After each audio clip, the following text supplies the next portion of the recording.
Orang bilang, oh ginjal tuh gampang ketahuan, sebentar aja, asal sakit pinggang itu sakit ginjal gitu. Iya. Nah, ternyata bukan. Penyakit ginjal seringkali tidak ketahuan. Ya, orang itu ada hipertensi, darah tinggi. Dia cuma bingung dengan minum obat darah tinggi lalu ukur tensi sekali-kali. Ya, tanpa dia sadari, lambat laun ginjalnya terjadi kebocoran. Tidak ada gejala loh. Ya, orang sakit kepala sering kali tidak ada gejala kan, tiap hari minum obat darah tinggi. Bahkan tanpa obat darah tinggi kadang-kadang tidak ada sakit kepala kok.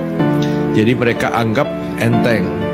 Lambat laun darah tinggi bisa kena ginjal. Lambat laun diabetes bisa kena ginjal. Dari diabetes menuju ginjal. Oh, ini ada buku saya nulis diabetes menuju ginjal. Ya, ini buku yang saya tulis 2-3 tahun yang lalu. Ya, dan kita tahu gejalanya tidak ada. Sakit ginjal itu bukan sakit pinggang. Sakit pinggang kadang-kadang cuma otot, atau kurang tidur, atau salah posisi bisa sakit pinggang. Tapi sakit ginjal seringkali tanpa gejala. Awalnya mungkin mata mulai bengkak, bangun tidur mata bengkak, atau kakinya bengkak. Mungkin disertai dengan pusing karena HB-nya turun. Orang ginjal yang kronis itu orang mulai pucat, orangnya pucat, lalu bengkak, ya pucat bengkak, lalu mungkin pusing, ya mungkin juga diukur mulai tekanan darah tinggi. Lalu dokter mulai curiga ada darah tinggi, ada pucat, ada bengkak. Nah, periksakan darah, kreatinin mulai tinggi. Jadi ginjal itu memang jarang ada gejala awalnya. Jadi hati-hati. Jangan bilang, oh gampang ketahuan, enggak. Periksa dulu, ya. Jadi sering-sering kita cek. Ya, jadi yang kedua mitosnya adalah bahwa sakit pinggang itu tidak selalu indikasinya sakit ginjal. Seperti itu dok ya. Nah dok, mitos yang ketiga, sebelum mitos yang ketiga. Oh, mitos ketiga ya. Orang selalu bilang, oh kalau check up ginjal itu mahal. Tadi sudah kita sentil sedikit bahwa awal dari pemeriksaan ginjal paling penting adalah periksa hanya urine saja. Latihan otot kaki penting banget memang ya. Kan memang gunanya untuk berjalan kaki kita ini. Masa harus perlu dilatih sih? Tahukah Anda, jalan kaki minimal 30 menit per hari atau latihan otot kaki minimal 2-3 kali seminggu itu akan memperpanjang usia tulang kita loh. Kok bisa? Simak penjelasan Kak Ika berikut ya. Jangan di-skip, bagikan atau share jika Anda rasa konten ini berguna. Biasanya ketika melakukan olahraga, orang-orang hanya berfokus pada mengecilkan perut dan mengencangkan lengan. Padahal ada banyak manfaat melatih otot kaki kita loh, yang lebih dari sekedar kesehatan saja. Seperti yang diketahui, kaki sangat mendukung kita dalam beraktivitas sehari-hari. Sehingga menjaga otot kaki tetap kuat dan sehat perlu untuk dilakukan. Apalagi sangat perlu bagi lansia. Beberapa manfaat melatih otot kaki yang menarik untuk diketahui yaitu yang pertama, memperkuat fungsi dasar kaki. Dengan melatih otot kaki akan memperkuat fungsi dasar kaki untuk berjalan, berlari, dan alat tubuh untuk berpindah tempat. Melatih otot kaki akan memaksimalkan fungsi kaki kita yaitu menopang tubuh dan penyeimbang tubuh kita. Yang kedua, mengurangi osteoporosis dan osteoartritis bagi wanita. Semakin kita tua akan beresiko terkena dua penyakit yaitu osteoporosis atau pengeroposan dan juga osteoartritis atau pengapuran tulang. Apalagi bagi wanita setelah menopause akan rentan terkena dua penyakit ini, terutama terjadi pada bonggol femur dan tulang-tulang paha atau tulang-tulang besar, atau yang paling penting adalah sendi lutut. Nah, ketika Anda melakukan latihan otot kaki dan rutin jalan kaki akan memperkuat tulang kaki dan juga memperkuat otot kaki kita, sehingga bisa mengurangi potensi osteoporosis dan osteoartritis. Yang ketiga, merangsang pertumbuhan otot yang lainnya. Latihan otot kaki yang rutin diimbangi istirahat yang maksimal akan meningkatkan perkembangan otot dan juga meningkatkan testosteron atau pembentukan massa otot secara alami. Yang keempat, baik untuk menyangga lutut. Seiring bertambahnya usia, persendian akan rentan mengalami cedera. Latihan otot kaki jika dilakukan dengan benar akan memperbesar otot-otot yang akan menyangga salah satu sendi terpenting, yakni lutut kita. Jadi, masih ragu untuk rutin jogging atau latihan otot kaki? Ya, yang rugi Anda sendiri loh. Salam sehat dan bahagia. Waspada, 5 kebiasaan buruk yang bisa merusak ginjal. Simak penjelasan Kak Ika berikut ini ya. Siapa tahu berguna untuk kita dan keluarga kita. Jika Anda rasa konten ini berguna juga untuk orang lain, jangan lupa like dan share, dan bagikan atau share juga kepada orang lain. Kesehatan organ ginjal sudah seharusnya kita jaga, sebab ginjal adalah salah satu organ penting yang berguna untuk menunjang metabolisme tubuh secara keseluruhan. Fungsi ginjal dalam membantu memproduksi sel darah merah, mendetoksifikasi, membuang kelebihan air, mengatur tekanan darah, hingga mengontrol mineral penting dalam darah. Ini tidak boleh kita sepelekan. Buktinya, banyaknya orang yang sering lakukan kebiasaan buruk, walaupun tahu kalau kesehatan ginjal akan terancam. Kebiasaan-kebiasaan buruk yang dilakukan secara langsung akan mempengaruhi perkembangan penyakit ginjal dan resiko gagal ginjal semakin tinggi. 5 kebiasaan buruk manusia yang bisa merusak ginjal. Yang pertama, sering makan makanan dan minuman kemasan atau tinggi garam. Makanan dan minuman kemasan banyak mengandung garam. Kalau dimakan secara berlebihan, kebiasaan ini akan membuat ginjal kelebihan kalsium dan natrium yang dapat menaikkan tekanan darah, mempengaruhi juga fungsi ginjal, dan lebih-lebih bisa menyebabkan batu ginjal. Yang kedua, tidak peduli keadaan terhadap tekanan darah.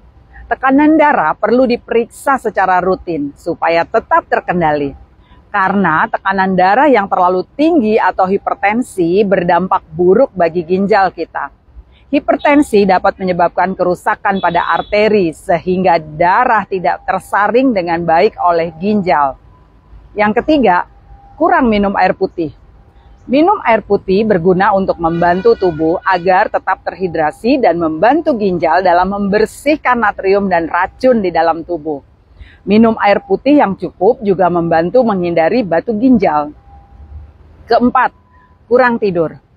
Fungsi ginjal diatur oleh siklus bangun tidur yang membantu mengkoordinasikan sistem kerja organ tubuh selama seharian. Terlalu sedikit tidur bisa menyebabkan penurunan fungsi ginjal yang lebih cepat. Kelima, sering menahan kencing. Kebiasaan menahan kencing dapat menyebabkan terbentuknya batu ginjal pada orang-orang yang memiliki riwayat kondisi tersebut atau pada orang yang memiliki riwayat kandungan mineral tinggi pada urinnya. Di dalam urin sering mengandung mineral seperti asam urat dan kalsium oksalat, dan bila jumlahnya terlalu banyak dapat mengkristal atau mengendap sehingga membentuk batu ginjal. Ginjal memiliki fungsi penting dalam sistem kerja tubuh. Nah, karena itu kesehatannya harus tetap dijaga dengan baik. Selain menghindari kebiasaan pemicu gagal ginjal seperti yang telah disebutkan di atas, kita juga perlu menjalani pola hidup sehat, misalnya rutin berolahraga, banyak minum air putih, serta makan makanan sehat bergizi seimbang yang dapat menunjang kesehatan organ ginjal secara keseluruhan. Salam sehat dan bahagia. Jangan anggap sepele gejala awal yang diberikan oleh tubuh Anda. Lebih baik kita tahu dan waspada tanda-tanda ginjal kita bermasalah, agar kita bisa bertindak lebih cepat sebelum terlambat. Simak penjelasan Kak Ika berikut ya. Dan jika informasi ini bermanfaat, silakan like, komen, dan share atau bagikan. Yang belum follow bisa follow segera untuk mendapatkan info-info kesehatan lainnya. Penyakit ginjal disebut juga dengan silent disease karena jarang menunjukkan gejala yang spesifik dan banyak menderita tak menyadarinya. Malah, kondisi ini baru disadari setelah kerusakan ginjal cukup parah. Agar lebih waspada, berikut adalah beberapa gejala penyakit ginjal stadium awal yang harus kita ketahui. Yang pertama, urin tidak normal, seperti berbusa, karena adanya kandungan protein yang tinggi di urin, dan berwarna lebih gelap, karena ada darah. Yang kedua, sering terbangun di malam hari untuk buang air kecil. Ini disebabkan oleh ginjal yang tak bisa melakukan penyaringan dengan baik. Yang ketiga, sering mual dan muntah. Penumpukan racun dalam darah atau uremia Selain membuat rasa makanan yang dikonsumsi seperti logam, juga membuat penderita gagal ginjal sering merasa mual. Yang keempat, penurunan berat badan. Ini disebabkan oleh rasa mual serta hilangnya nafsu makan. Yang kelima, gula darah yang tinggi. Diabetes menjadi penyebab utama gagal ginjal yang tentunya fungsi ginjal menjadi rusak dan tidak optimal. Keenam, tekanan darah meningkat. Ketika tekanan darah meninggi, pembuluh darah menyempit sehingga tidak maksimal mengalirkan darah ke ginjal untuk membuang kotoran dan racun-racun. Yang ketujuh, pembengkakan pada tangan, kaki, dan wajah. Karena adanya penumpukan sodium menyebabkan pembengkakan di sekitar tangan, kaki, dan wajah, disertai dengan bercak-bercak dan gatal. Kedelapan, kulit kasar dan gatal. Ini dikarenakan penumpukan limbah pada darah dan uremia. Yang kesembilan, sesak nafas.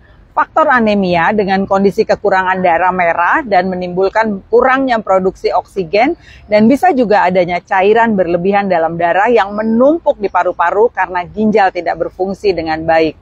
Yang kesepuluh, mudah lelah dan lemas. Hal ini dipicu oleh produksi hormon eritropoietin atau EPO yang rendah untuk memproduksi sel darah merah dan membawa oksigen. 11. Nyeri punggung bagian bawah. Yang ke-12, kram otot.